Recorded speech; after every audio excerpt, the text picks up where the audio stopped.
নমস্কার সবাইকে। পায়েলস হেলদি কুকিংয়ে আপনাদের সকলকে স্বাগত।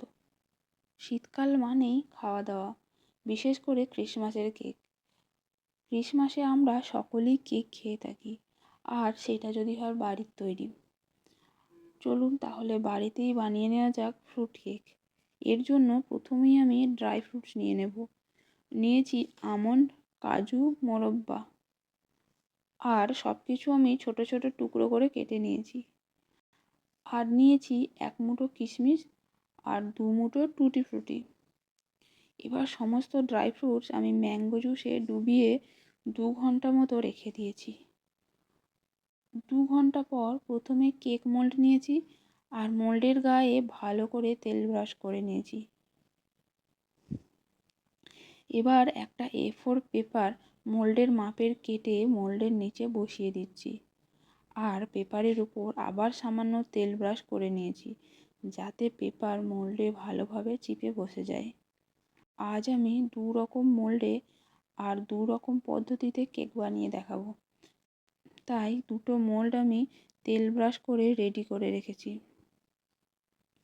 এবার একটা বাটিতে নিয়েছি 2 কাপ ময়দা আর 2 টেবিল স্পুন কোকো পাউডার। দিয়েছি 1 টিস্পুন বেকিং পাউডার আর 1/4 টিস্পুন বেকিং সোডা।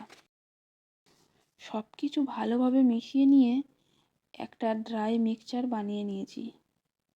এবার অন্য একটা পাত্রে নিয়েছি 3/4 কাপ নলেন গুড় আর 1/4 কাপ সাদা তেল। গুড় আর সাদা তেল ভালোভাবে মিশিয়ে নিয়েছি।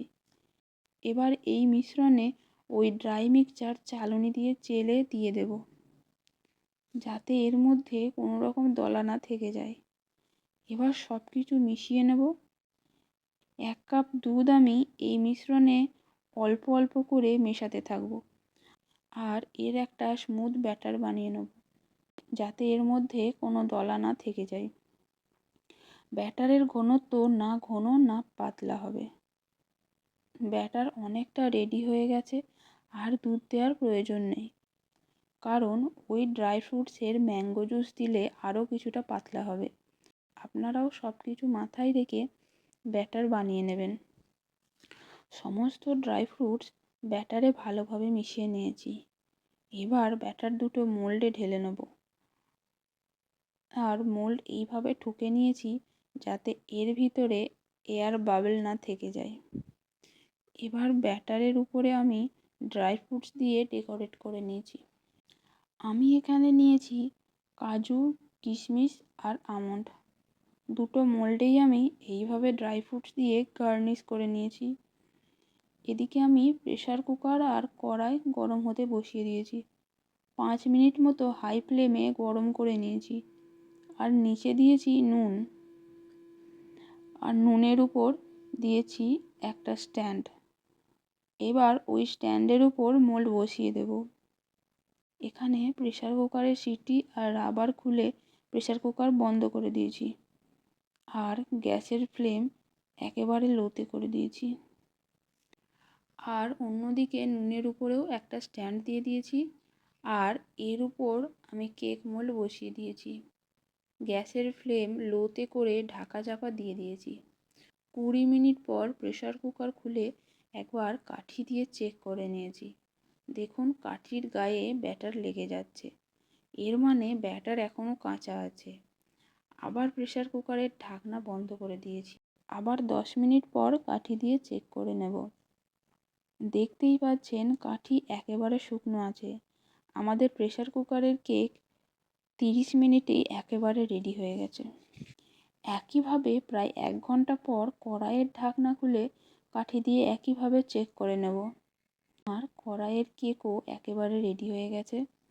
এবার কেক সম্পূর্ণ ঠান্ডা হতে দেব। 1 ঘন্টা পর কেক ঠান্ডা হয়ে গেলে এগুলো ডিমোল্ড করে নেব। ছুরি দিয়ে এইভাবে মোল্ড থেকে ছাড়িয়ে নিয়েছি। দেখুন কত সহজে ডিমোল্ড হয়ে যাচ্ছে। এবার এর থেকে পেপার ছাড়িয়ে নেব। একইভাবে দুটো কেকই আমি ডিমোল্ড করে নিয়েছি। এবার আমি দুটো কেকই কেটে দেখাবো কতটা নরম আর স্পঞ্জি কেক তৈরি হয়ে গেছে। আপনারাও খুব সহজেই বানিয়ে ফেলুন এই এগলেস কেক, যেটা কোনো রকম ওভেন ছাড়াই বানিয়ে নেওয়া যায়। ভিডিও ভালো লাগলে লাইক, কমেন্ট আর শেয়ার করবেন। আর এই রকম আরও ভিডিও পেতে আমার চ্যানেল এক্ষুনি সাবস্ক্রাইব করুন আর পাশে থাকা বেল আইকনে প্রেস করুন।